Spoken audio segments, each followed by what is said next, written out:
حضرت عبداللہ ابن عباس رضی اللہ تعالیٰ عنہ فرمایا کرتے تھے کہ یہ روح اور جسم قیامت کے دن جھگڑا بھی کریں گے۔ روح کہے گی یا اللہ میں نے تو کچھ نہیں کیا، مجھے تو نہ بھوک لگتی تھی نہ پیاس لگتی تھی، نہ میرے اندر نفس کی خواہشیں تھیں، یہ تو جسم سارا کچھ کھاتا پیتا تھا، جو کیا اسی نے کیا۔ تو جسم عرض کرے گا اے اللہ اگر میرے اندر روح ہی نہ ہوتی تو میں کسی قابل تھا؟ یہ تھی تو بھوک لگتی تھی، یہ موجود تھی تو پیاس لگتی تھی، یہ موجود تھی، تو روح اور جسم جھگڑا کریں گے۔ روح کہے گی جو کیا، جسم نے کیا، جسم کہے گا جو کیا، روح نے کیا۔ تو اللہ کریم فرمائیں گے اب جو اس کی شان کے لائق ہے، فرمایا تمہیں ایک مثال نہ دوں؟ اللہ دے، خزائن العرفان میں موجود ہے، کتاب الروح میں موجود ہے۔ اللہ فرمائے گا ایک بندہ لنگڑا تھا اور ایک اندھا تھا، دونوں باغ میں جا رہے تھے، تو وہ جو لنگڑا تھا نا، معذور تھا، اپاہج تھا پیر سے، اسے پھل نظر آیا درخت پہ، تو وہ اندھے سے کہنے لگا اگر میرے پیر سلامت ہوتے تو میں پھل توڑتا پر مجھ سے چڑھا نہیں جائے گا۔ تو اندھا کہنے لگا تو اس طرح کرنا، میرے کندھوں پہ چڑھ جا اور تم پھل توڑ، دونوں کھاتے ہیں۔ تو وہ جو اپاہج تھا وہ اندھے کے کندھوں پہ چڑھا، پھل توڑے، دونوں نے کھائے۔ تو اللہ فرمائے گا جسم اور روح سے بتاؤ غلطی کس کی؟ تو عرض کریں گے اللہ دونوں کی۔ تو رب فرمائے گا تمہاری بھی پھر دونوں کی ہوئی ہے، ایک کی غلطی۔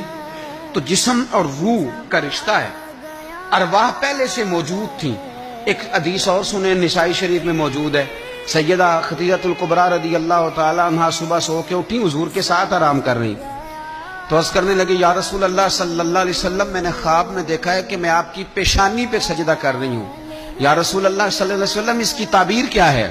تو نبی پاک صلی اللہ علیہ وسلم نے فرمایا خدیجہ جسم تو تیرا یہی تھا اور تو میرے پاس ہی تھی۔ گویا حضور فرمانے لگے یہ جو خواب میں تو مجھے ملی ہے اور خواب میں تو میری پیشانی پہ سجدہ کر رہی ہے، تو یہ میری روح تیری روح سے ملاقات کر رہی ہے۔ تو روحیں پہلے سے موجود تھیں۔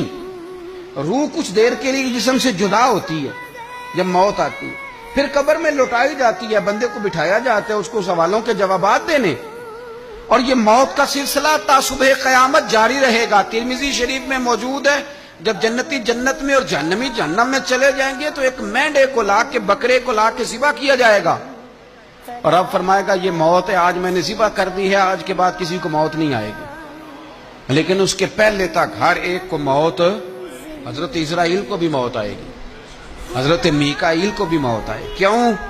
اس لیے کہ اگر تھوڑی دیر کے لیے یہ موت کا ذائقہ مدینے والے رسول کی بارگاہ میں آیا ہے، اگر وہاں آیا ہے تو پھر کوئی بچے گا نہیں، اگر ان کے قدموں کو چومنے آئی ہے تو پھر یہ ہر جگہ آئے۔